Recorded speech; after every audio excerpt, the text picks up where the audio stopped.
ये स्टार्ट करते हैं। ओके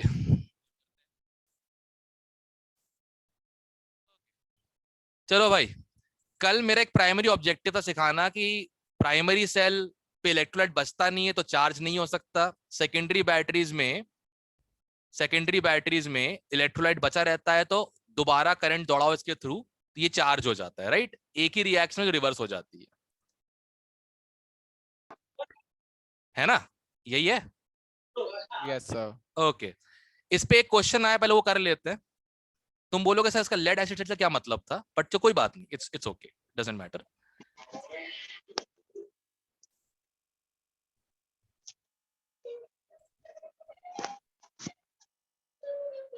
किसी का माइक ऑन रह गया है, वहां पीछे से फ्लूट की आवाज आ रही है।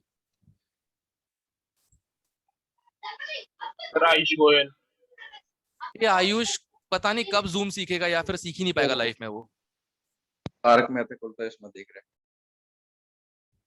गजब, अभी तक चल रहा है वो।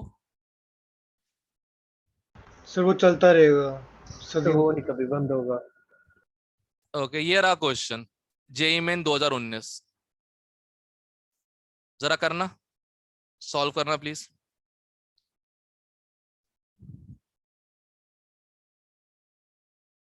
सर एक किया हुआ क्वेश्चन मैंने सर। अच्छी बात है, बाकी लोग करने दे।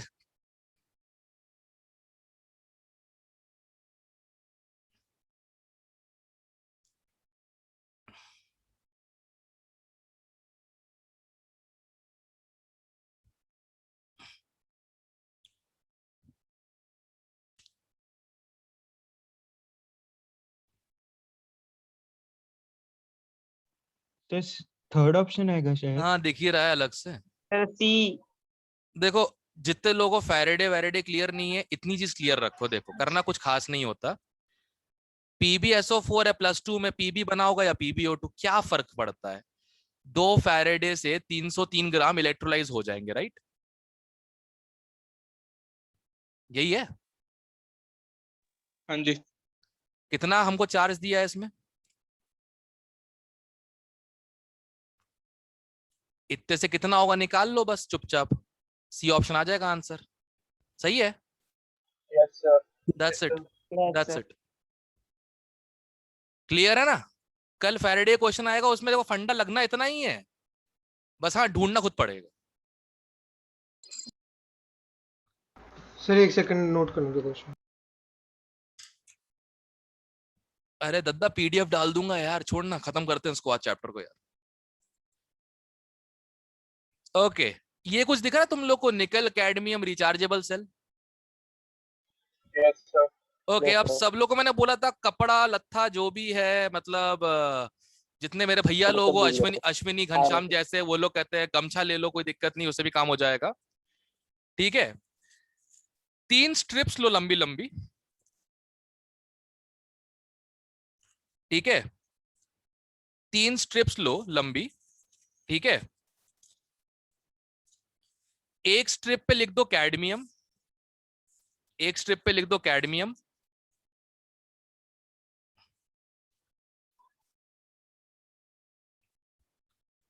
ठीक है, एक स्ट्रिप के ऊपर लिखो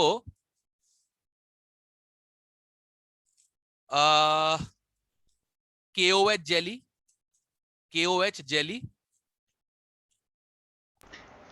ठीक है, जेली कौन सा, GELL वाला की जेली जेली जेली वाला जेली, वो जेली बीन्स वाला। अरे आगे लिखा तो है इसमें, जेली रोल लिखा तो हुआ है, KOH जेली। ठीक है, और एक स्ट्रिप पे लिख दो निकेल हाइड्रोक्साइड।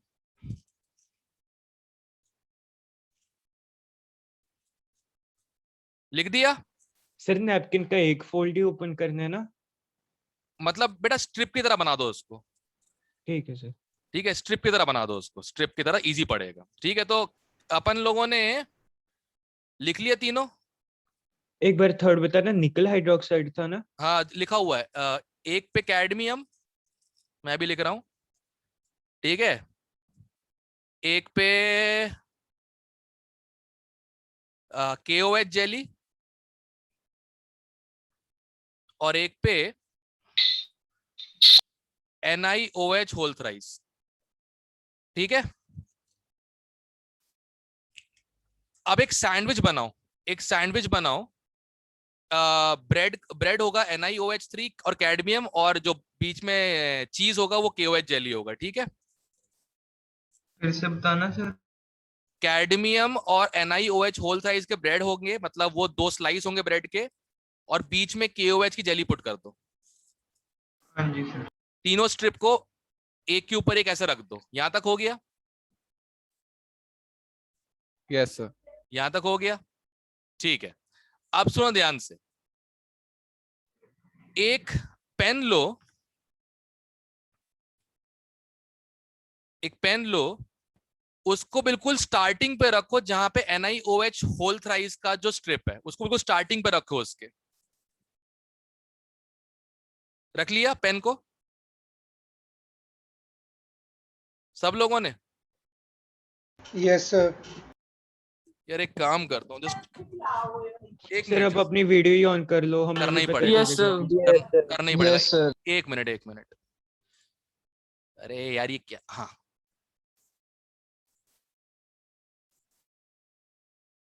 Stop share.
दिख रहा हूँ?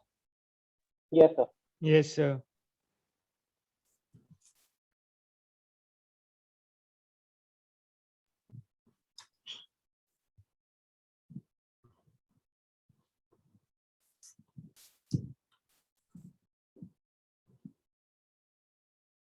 ठीक है, अब सुनो ध्यान से, क्या क्या था?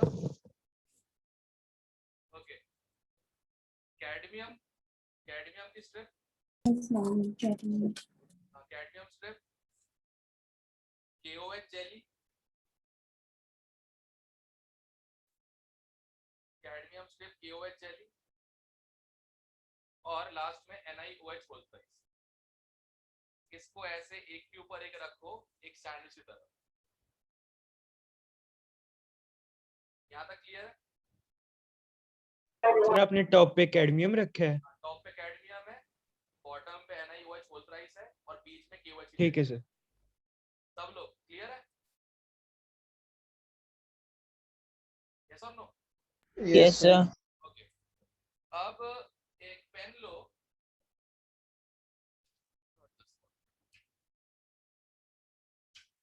ओके, एक पेन लो, वो पेन दिख रहा है? Yes, sir. उसको NiOH होल थ्राइस वाले साइड पे टच करवाओ, ऊपर बिल्कुल, ठीक है। अब इसे रोल करो,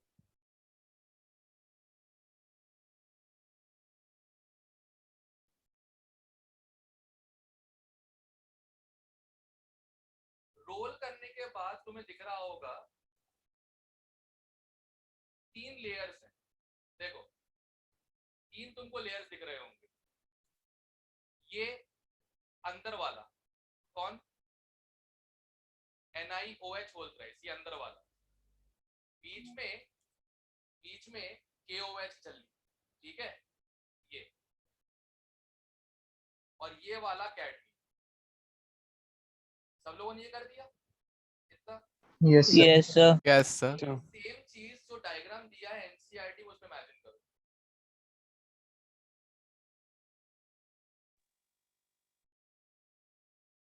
देखो ध्यान से,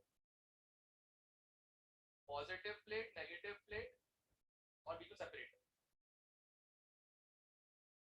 देखो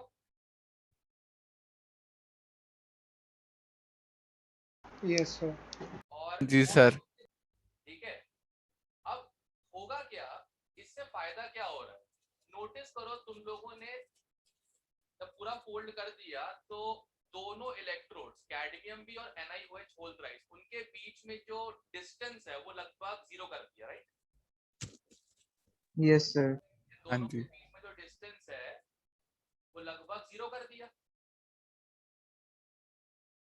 और पता नहीं कितनी बार रोल हुआ है, जो एरिया है वो बहुत बहुत बहुत ज्यादा है separation between electrodes. Correct? Yes और नो? Yes sir. इससे क्या होगा, रेजिस्टेंस जो होगा वो बहुत कम हो जाएगा। रेजिस्टेंस जो है वो क्या हो जाएगा, बहुत कम हो जाएगा। कम। Resistance yes come sir. हुआ तो हीटिंग नहीं होगी। Yes sir. हीटिंग नहीं होगी तो जो हीटिंग के वजह से थोड़ी बहुत जेली सूख सकती है वो अवॉइड हो गया। सर रिपीट क्या करना। टूट सकते हैं? सर आपकी आवाज कम आ रही है। सर आपकी आवाज बहुत कम आ रही सर। अब ठीक है, जो बीच में KOH की जेली है, रेजिस्टेंस अगर हीटिंग होती तो KOH की जेली क्या है, सूख सकती थी ना। Yes sir. अब रेजिस्टेंस जी। लगभग ना के बराबर कर दिया तो रेजिस्टेंस की वजह से हीटिंग भी नहीं होगी अब तो। Yes sir. और अगर हाँ हीटिंग नहीं होगी, हीटिंग अगर नहीं होगी तो इट्स वेरी वेरी एविडेंट कि जेली कभी सूखेगा नहीं। KOH जेली कभी सूखेगा नहीं। अब सूखेगा नहीं या बहुत टाइम तक नहीं सूखेगा तो तब तक जब तक वो वेट है तब तक तुम उसे क्या कर सकते हो, Charge. बस that's it, that's the only thing, और कुछ भी अलग नहीं है। सर पहले बात ही बहुत कम आ रही थी, तो दोबारा कह दो कैसे बताया था आपने स्टार्टिंग में। सर रिपीट कर दो। ए बहुत ज्यादा है एल से। इस सेल के लिए एरिया ऑफ इलेक्ट्रोड बहुत ज्यादा है डिस्टेंस बिटवीन इलेक्ट्रोड से। Yes sir. Yes sir. Yes तो सर। रेजिस्टेंस ना के बराबर, हाँ जी सर। Yes sir. रेजिस्टेंस ना के बराबर मतलब रेजिस्टेंस जो हीटिंग हो सकती थी आई स्क्वायर आर से जो हीटिंग हो सकती थी वो ज्यादा हीटिंग भी नहीं होगी। हाँ जी सर। Yes heating sir. नहीं होगी तो KOH का जो जेली है उसको ड्राई होने में प्रॉब्लम नहीं हो, मतलब ये ड्राई नहीं होगा बेसिकली, वो जल्दी ड्राई नहीं होगा। Yes sir. और यस जब सर। तक इलेक्ट्रोलाइट बचा हुआ है तब तक हम उस सेल को चार्ज कर सकते हैं। Yes sir. बस दैट्स इट। यस बाकी है तो cell reaction, cadmium more reactive anode, nickel less reactive cathode, काम खत्म। ठीक है, यस सर। बस इतना ही था इसमें और कुछ भी नहीं पढ़ना इसके अंदर अलावा। ठीक है, ओके सर। All right.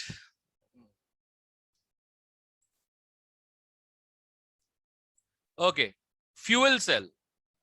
सबसे पहले तो ये बताओ, you guys know the basic meaning of fuel? भाई यार दिखेगा तो है नहीं, कैमरा ऑफ ही एक्सक्यूज कर। मी सर। हाँ सर वो निकल कैडमियम वाले में रिचार्जेबल का सिर्फ यही रीजन है ना कि KOH सूखेगा नहीं। हाँ दैट्स इट। इलेक्ट्रोलाइट चाहिए रिचार्ज करने के लिए, उसके बिना काम ही नहीं हो पाएगा। Okay sir. इलेक्ट्रोलाइट अगर नहीं होगा तो तुम इलेक्ट्रोलिसिस करके चार्ज करोगे किसको? क्लियर है अब? Yes sir. Okay,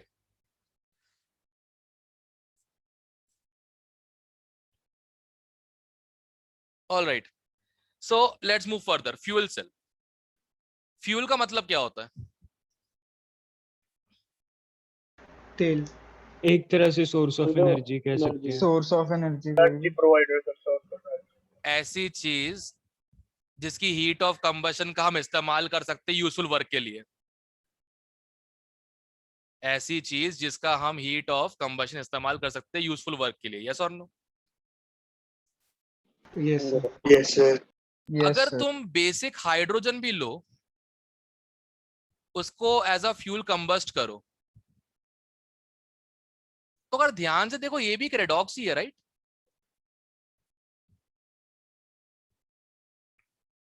yes sir. Yes sir. तो अगर इस प्रोसेस को भी अगर हमने कर दिया इनडायरेक्ट,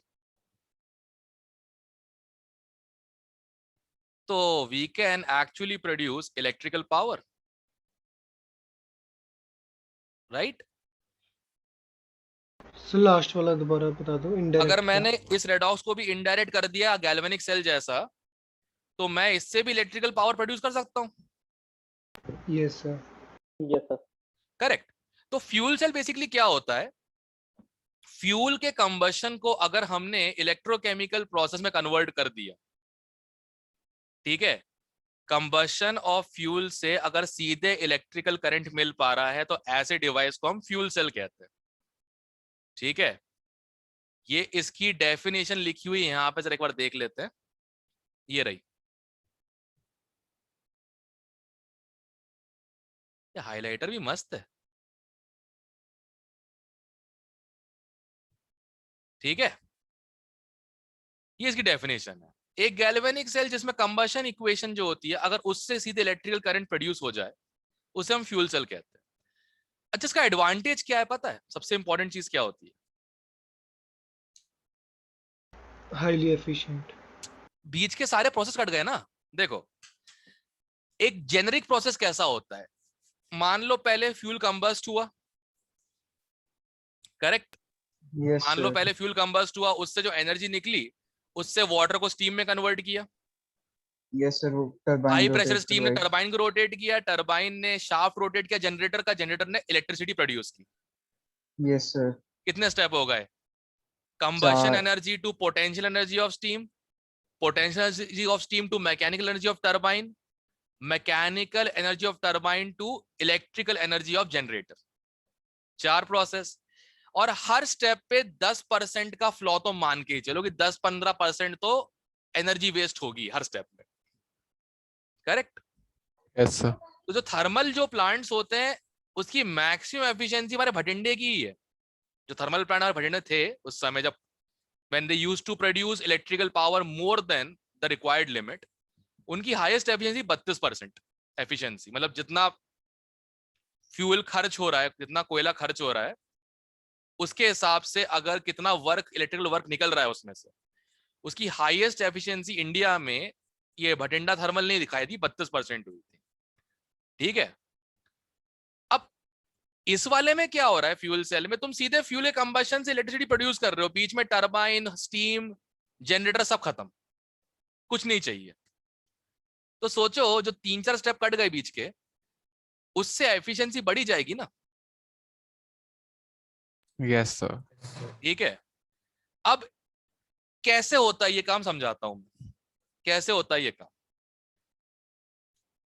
सबसे पहली चीज तो, हाइड्रोजन और ऑक्सीजन को तुमने ऐसे अगर मिक्स कर दिया, हाइड्रोजन और ऑक्सीजन को तुमने ऐसे ही मिक्स कर दिया, तो क्या रिएक्शन होगी? No sir. हाई टेम्परेचर चाहिए होगा, यस और no? Yes sir. Temperature high करना पड़ेगा। बट मान लो तुमने टेम्परेचर हाई कर दिया, उससे एक्सप्लोजन ही हो गया, H2SO2 H2O plus explosion, correct? तो जिस काम के लिए लेके गए थे, उसी ने अगर काम निकाल दिया उन लोगों का जो इसके यूज कर रहे हैं, it's nearly over, right? It's nearly over. तो कैसे ये H2 और O2 को इनडायरेक्टली रिएक्ट करने पे मजबूर कर देता है? ये जो हाइड्रोजन है ना, ये गैसियस हाइड्रोजन नहीं है, ये लिक्विड हाइड्रोजन है। बहुत लो टेम्परेचर पे स्टोर करा जाता है, बहुत लो टेम्परेचर पे, करेक्ट? और ये कौन है? Liquid oxygen, same to same, correct? Yes और no? Yes sir. All right. अब होगा क्या, जैसे ही लिक्विड H2 के टैंक को यहाँ पे लगाया और यहाँ से शाफ्ट को रिलीज किया, यहाँ से मतलब हमने प्लग को रिलीज कर दिया, सेम विथ लिक्विड ऑक्सीजन, अंदर तो टेम्परेचर नॉर्मल है ना, यस सर। इतना टेम्परेचर में अगर डिफरेंस आ गया तो क्या जनरेट होगी? टेम्परेचर में अगर इतना डिफरेंस आ गया किसी भी दो सब्सटेंस के, तो क्या जनरेट होगी इक्वलाइज करने के लिए? बताओ। एनर्जी, हीट एनर्जी ना। Heat energy sir. मतलब जो H2 को एक्टिवेट और O2 को एक्टिवेट करने की एनर्जी थी, वो लिक्विड से वेपर ट्रांसफॉर्मेशन के समय मिल गई। सबको पता ना, लिक्विड से वेपर जाते समय एनर्जी एब्जॉर्ब भी होती है, एमिट नहीं। Yes, Yes, sir. sir. ठीक है ना। अब क्या होगा, सारे नहीं, सारे हाइड्रोजन नहीं, कुछ हाइड्रोजन उस एनर्जी को एब्जॉर्ब करने की वजह से क्या बन जाएंगे? H+। करेक्ट। Yes, sir. भाई एनर्जी एब्जॉर्ब की, पहले तो H2 से टूट गया H, फिर H से क्या बन गया? H plus electron. Correct. Yes sir. ये इलेक्ट्रॉन वायर के थ्रू गया बाहर और लौटा कैथोड पे। कैथोड पे वेट कौन कर रहा था? Activated oxygen. अब ऑक्सीजन क्या बन जाएगा? O2 से इलेक्ट्रॉन O2 लेके negative. OH negative. तो यहां से H2 से H+ इलेक्ट्रॉन एनोड, यहां से O2 से OH नेगेटिव। ठीक है, दोनों मिलके क्या बनेंगे?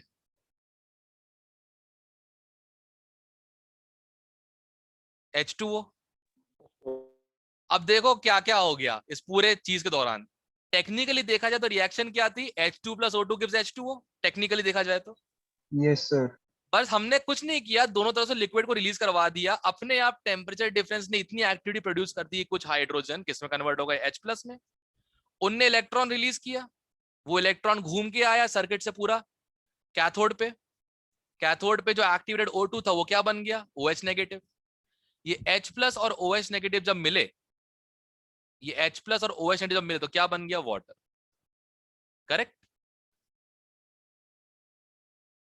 सीधा फ्यूल के कंबशन से इलेक्ट्रिसिटी, तो एफिशिएंसी बहुत हाई। एग्रीड। Yes, sir. और कोई वेस्ट प्रोडक्ट नहीं, देखो कोई वेस्ट प्रोडक्ट नहीं, जो भी एक्स्ट्रा वाटर बनेगा वो सारा फ्लो आउट कर जाएगा सॉल्वेंट से। जो भी एक्स्ट्रा वाटर बनेगा इलेक्ट्रोलाइट में वो फ्लो आउट कर जाएगा सॉल्वेंट से, and that can be used for drinking. Yes, sir. तो अब साइड में लिखा हुआ है इसका पहला इस्तेमाल कहाँ किया गया था? Excuse me, sir. हाँ, सर अगर हम लिक्विड H2 और लिक्विड O2 बनाएंगे सर, उसमें भी तो एनर्जी लगेगी। बेटा साइड में देख, तो बोल रहा हूं साइड में देख, साइड में देख क्या लिखा हुआ है। Apollo space program. कौन कनेक्ट करवाता है? रशिया। अपोलो। अरे कौन करवाता है? नासा का होगा। किसी का भी करवाता हो, नासा हो, KGB हो, या फिर नहीं इंडिया का नहीं, वो उनका पैसे नहीं है, सॉरी। हाँ, कोई भी स्पेस एजेंसी हो, तुमको पता है ना अप्रूवल्स करोड़ों में होती है, लाइक 50,000 करोड़, 60,000 करोड़ ऐसी अप्रूवल्स होती हैं बजट से। Yes sir. Yes, sir. Mars mission देखी होगी ना, मंगल। हाँ जी। हाँ, हाँ मिशन जी, मंगल सर। देखी होगी ना। यस 400 करोड़। तो ये हमारी एजेंसी है, जबकि नासा लगभग समझ लो हमसे 100 गुना ज्यादा पैसा तो खर्च करती है अपने मिशन पे। बहुत तो ज्यादा। तो इतने पैसे में यार हाइड्रोजन और ऑक्सीजन लिक्विफाई तो हो ही जाएगा नहीं? सर उसके लिए सिर्फ आपको हाई प्रेशर और लो टेम्परेचर चाहिए होगा ना? हाँ बस, और वो क्रिएट करने के लिए जो मशीन है वो आ जाएगी उतने पैसे में आराम से। सर ये जो बीच में ब्राउन ब्राउन में ये जो पानी बन रहा है वो है ना? नहीं नहीं नहीं, ब्राउन ये इलेक्ट्रोलाइट है एक्चुअली। इलेक्ट्रोलाइट इसमें आई थिंक स्पॉन्ज में रखा जाता है ताकि वो लीक ना कर जाए। ऐसा कुछ होता है, मैंने पूरा पढ़ा नहीं है, पूरा ध्यान से नहीं पढ़ा, मुझे इतना ही पता है मतलब कैसे काम करता है बस। इसे हम बोलते हैं आई थिंक, हाँ, वाटर एक्सचेंजर। नाम टर्म सुना होगा उस मूवी में, द मार्शियन। Yes sir. हाँ, उसमें वाटर एक्सचेंजर जो होता है, जो एक्स्ट्रा वाटर बना रहा होता है ताकि वो ड्रिंक कर सके, कहते हैं क्या बोलते हैं, astronauts during the space program. तो फ्यूल सेल के दो Yes. पर्पस पूरे हो जाते हैं, एक तो एफिशिएंट कहते हैं इलेक्ट्रिसिटी, ठीक है, और अच्छी बात क्या होती है, स्पेस में एयर की डेंसिटी बहुत कम होती है। स्पेस में एयर की डेंसिटी बहुत कम होती है, तो कंप्रेशन के वजह से फटने का जो एक रिस्क होता है सेल्स के अंदर, वो खत्म हो जाता है। क्योंकि अगर बाहर डेंसिटी कम होगी तो प्रेशर भी कम होगा, गैस हमेशा बाहर की तरफ मूव करने की कोशिश करेगी, कंप्रेस होकर एक जगह इकट्ठा नहीं होगी। ये फायदे होते हैं।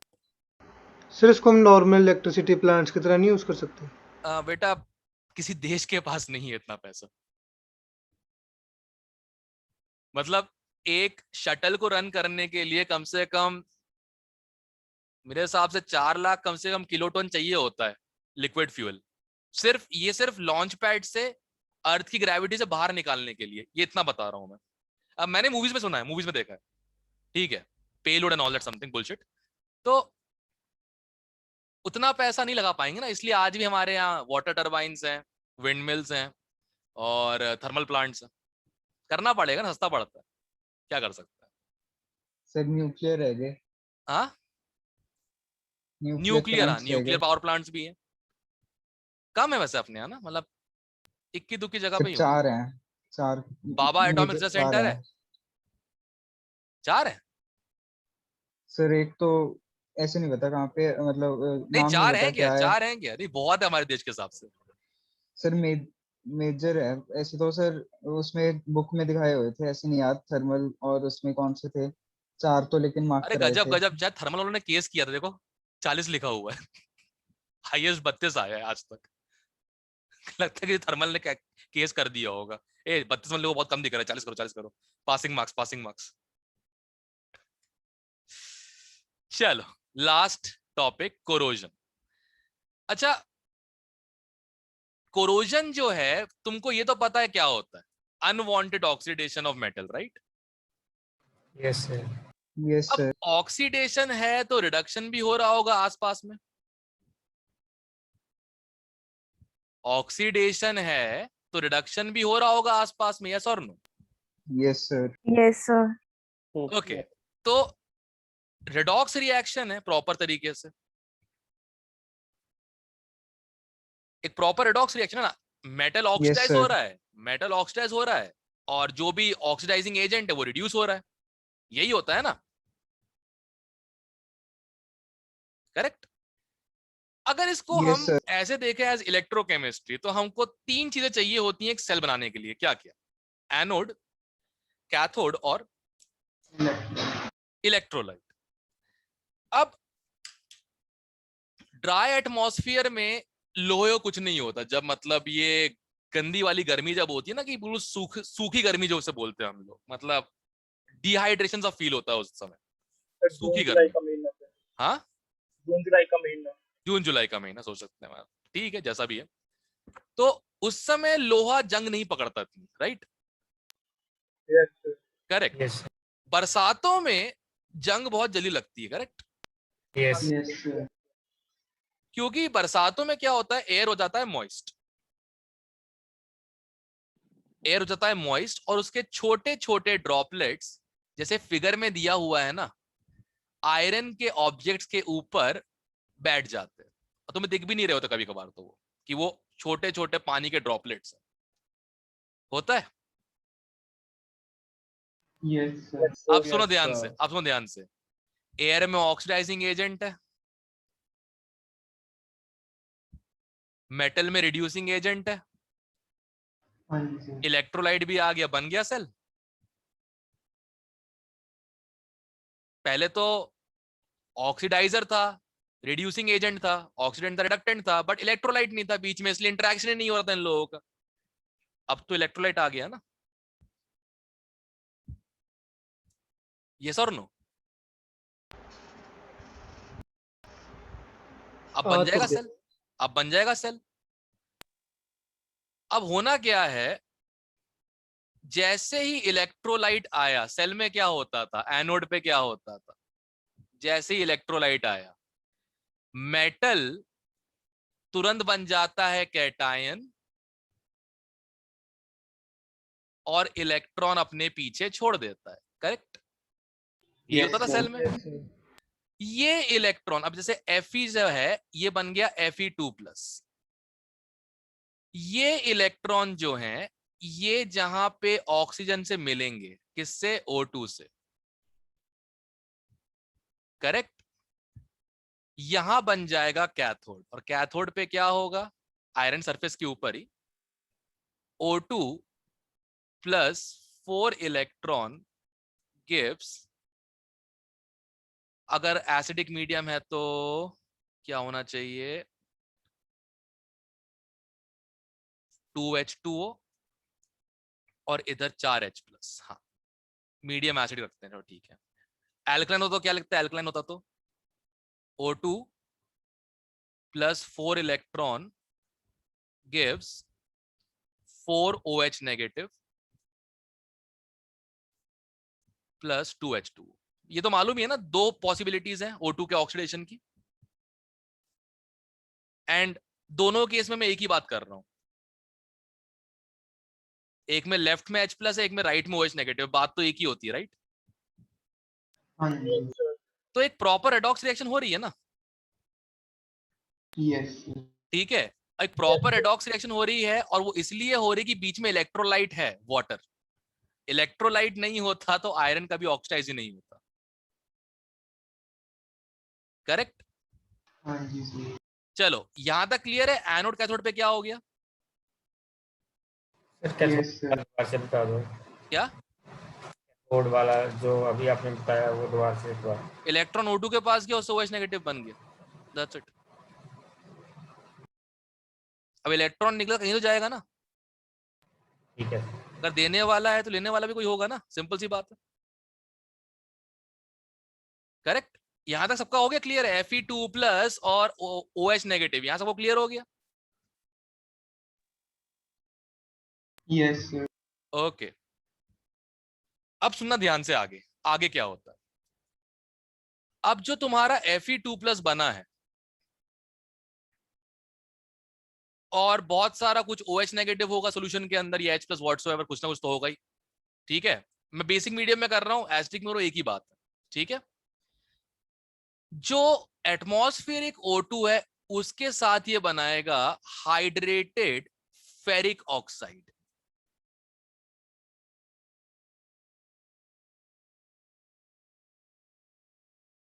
इसको हम कहते हैं जंग, रस्ट, ठीक है? इसको हम कहते हैं जंग।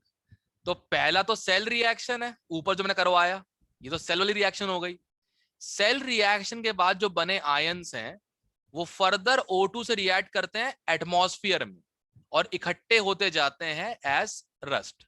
तो नोटिस किया होगा, अगर मान लो किसी लोहे के पार्टिकल के ऊपर अगर एक ड्रॉप डाल दो पानी का, जब वो पानी सूख जाता है फाइनली, तो रस्ट कुछ ऐसे बनता है, पहले एक सर्कल, फिर दूसरा सर्कल, फिर तीसरा सर्कल, फिर चौथा, देखा होगा बनते हुए रस्ट को? डाला नहीं सर कभी पानी ऐसे। नो हाँ सर। जी, अबे ऐसे नहीं डाला। No sir. कभी किसी मेटल सरफेस के ऊपर रस्ट जमते हुए देखी होगी? देखो कि सर्कुलर पैटर्न में होता है, क्योंकि पहले देखो जब पानी इतना है तो पानी के नीचे तो बनेगा नहीं, बह जाएगा वहां से, तो कहां बनेगा? यहाँ पे। साइड में। फिर पानी सूखेगा, इसका थोड़ा सा डायमीटर कम हो जाएगा, फिर कहां बनेगा? थोड़ा सा अंदर। वैसे स्पेसिफिकली देखा नहीं ना ऐसे शेप क्या है उसकी। यही तो बात है, तुम लोग किताबी कीड़े सबके सब, जिंदगी पता ही नहीं है, बस किताब में जो लिखा हो पढ़ लो, है ना? क्लियर है? तो कोरोजन भी एक इलेक्ट्रोकेमिकल प्रोसेस होता है, कोरोजन भी एक इलेक्ट्रोकेमिकल प्रोसेस होता है, और जो स्पॉन्टेनियस होता है। सबको क्लियर है ये? शायद अब Yes, आंसर sir. अब आंसर मिल गया होगा कि यार जब नमी होती है तब तो जंग खा जाता है लोहा, गर्मी में क्यों नहीं खाता? सॉरी, मतलब जब ड्राई हो तब क्यों नहीं खाता? भाई ड्राई जब होगा तो Sir. इलेक्ट्रोलाइट ही नहीं होगा, इलेक्ट्रोलाइट नहीं तो क्या Yes, electrochemical sir. Process. Clear है? फिर इलेक्ट्रिसिटी तो नहीं प्रोड्यूस करेगा अगर हम सर्किट लगा दें तो? मैंने ट्राई नहीं किया इसका। सर वैसे भी थोड़ी बहुत तो करेगा अगर सेल बन ही गया। बड़े स्केल नहीं। में करना पड़ेगा नहीं नहीं शायद। नहीं नहीं तुमको समझ में एक बात अगर आ रही हो, एक बार समझ में आ रही हो, एनोड सरफेस भी ये है और कैथोड सरफेस भी ये है, ये दोनों point yes same sir. Potential पे होंगे हमेशा। शॉर्ट सर्किट हो जाएगा, मत करना ट्राई। ये दोनों सेम पोटेंशियल पे हैं, शॉर्ट सर्किट हो जाएगा, मत करना। Okay sir. ठीक है। और ये प्रैक्टिकली पॉसिबल नहीं कि दो लोहे के टुकड़े अलग अलग लिख दो, एक में हो रहा है रिडक्शन, एक में ऑक्सीडेशन, इलेक्ट्रॉन कहां से लाओगे? ठीक है, यस सर। ओके। इलेक्ट्रॉन हवा में ट्रैवल नहीं कर सकते, कुछ भी हो जाए। सर जो ये सेल वाले थे सब टॉपिक सर, उनके नोट्स तो नहीं बनाने? ये जो भेजूंगा ना, ये मैं डाल दूंगा उसमें ना, इसका पीडीएफ, यही पढ़ लेना बस, बहुत है। Okay sir. एनसीईआरटी रीडिंग जरूर मार लेना, बहुत इंपॉर्टेंट चीज है। अच्छा गाइस, ओके ओके, एक लास्ट बस तुम लोगों से पूछना पड़ेगा, तो इलेक्ट्रोकेमिकल प्रोसेस तो है, क्लियर है सबको? Yes sir. ओके, अब सिंस ये इलेक्ट्रोकेमिकल प्रोसेस है, ठीक है, रस्टिंग को अगर प्रिवेंट करना हो तो क्या क्या पॉसिबिलिटीज है? इलेक्ट्रोलाइट पेंट कर दो। पेंट कर दो, ग्रीस लगा दो। कुछ ऐसा करो कि सर्किट ब्रेक हो जाए। ऑक्सीजन कुछ ऑक्सीजन ऐसा का कर सप्लाई दो, कर दो। कुछ ऐसा कर दो कि सर्किट ही ब्रेक हो जाए। सर्किट ब्रेक करने के लिए इलेक्ट्रोलाइट को कभी मिलने दो ही मत आयरन सरफेस से। Yes sir. हाँ जी सर। ओके, सस्ते ऑप्शंस ग्रीसिंग, ठीक है ना? अगर ग्रीस ना मिले तो घर में जो नकली घी है वो डाल दो, तब भी हो जाएगा, कोई दिक्कत की बात नहीं, ग्रीसिंग हो जाती है उसकी भी अच्छी, ठीक है, बस स्मेल वो गंदी आती है उससे। खैर, दूसरा ऑप्शन सस्ता वाला, पेंट कर दो। करेक्ट, कुछ भी ऐसा कर दो कि इलेक्ट्रोलाइट मिल ही ना पाए इलेक्ट्रोड से, सेल चलेगा ही नहीं, सेल चलेगा नहीं तो कोरोजन कैसे होगी? तो ये कौन से हो गए? सस्ते ऑप्शन हो गए, राइट? सर प्लास्टिक रैप भी कर सकते हैं? हाँ, करते हैं लोग। सर महंगे सर वाले अगर उसके अंदर रह गई, मॉइस्चर उसके अंदर रह गया? क्या चीज? सर प्लास्टिक के अंदर अगर मॉइस्चर रह गया? वो तुम्हारी गलती है। पेंट करने के बावजूद रस्टिंग आ जाती है। हाँ तो पेंट उतर जाता है ना। पेंट उतरता भी तो है ना, मतलब क्या चढ़ेगा तो उतरेगा नहीं क्या? मतलब ये तरीका होता है यार। कौन सा पेंट है? नेरोलैक का है क्या कि 1 साल लगा है 10 साल तक पेंट नहीं किया फिर? हैं? ओके, सस्ते वाले समझ में आया सब लोगों को? ग्रीसिंग वीसिंग कर दो, ऑयलिंग वॉइलिंग कर दो, पेंटिंग वेंटिंग कर दो। हाँ जी सर। महंगे वाले ऑप्शन सुनो, महंगे वाले ऑप्शन देखो। महंगे वाले ऑप्शन में क्या रहता है, मैं यही बना देता हूं। एक हमने आयरन का ऑब्जेक्ट लिया, ठीक है, उसको मोल्टन जिंक में डिप किया, उसको हमने मोल्टन जिंक में डिप किया, ठीक है।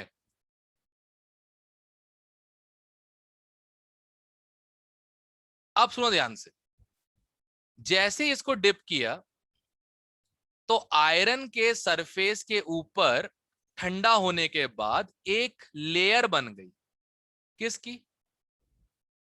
Sir zinc. जिंक। अब इस जिंक कोटिंग को हम कहते हैं गैल्वेनाइजेशन, सबको मालूम है, राइट? जिंक कोटिंग को हम Yes. क्या कहते हैं? Yes galvanisation. Sir. All right, अब आगे सुना ध्यान से, इसको जरा सा अगर मैं इनलार्ज करूं, ये सरफेस है आयरन का और ऊपर जिंक का एक कोट है,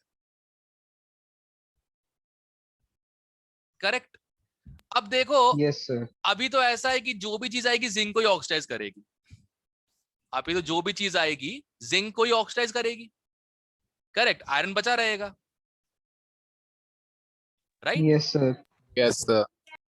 बट कब तक, मतलब बकरा कब तक खैर मनाएगा? कभी ना कभी तो ऐसा होगा ना कि मतलब किसने स्क्रैच मार दिया और थोड़ा सा फ्रेश आयरन क्या हो गया?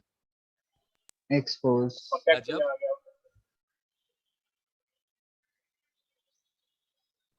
Exposed iron. पर अभी भी आयरन ऑक्सीडाइज नहीं होगा, अभी भी आयरन ऑक्सीडाइज नहीं होगा, चाहे यहां पे इलेक्ट्रोलाइट आके गिर जाए, यहां पे आके इलेक्ट्रोलाइट गिर जाए, अभी भी आयरन ऑक्साइड नहीं होगा। Can anyone tell the reason? Zinc oxide की लेयर ऐसे कुछ पड़ा था। ना ना, समझाता हूँ। जिंक आयरन में ज्यादा रिएक्टिव कौन है? जिंक। तो जिंक। इलेक्ट्रोलाइट की प्रेजेंस में एनोड बनेगा कौन? Zinc. Zinc, correct. Yes, sir. Yes, sir. Electrolyte के प्रेजेंस में मोर रिएक्टिव मेटल क्या बनेगा? एनोड। Yes sir. और Yes, sir. ऑक्साइड भी फिर वही होगा। Electron. सर लेकिन जिंक तो हट ही गया। बाजू वाला तो है, ये बाजू में नहीं कनेक्टेड है। अच्छा सर। गजब आदमी हो सर- यार, बाजू में कनेक्टेड। इसका क्या? टच तो पानी इसको भी कर रहा है ना?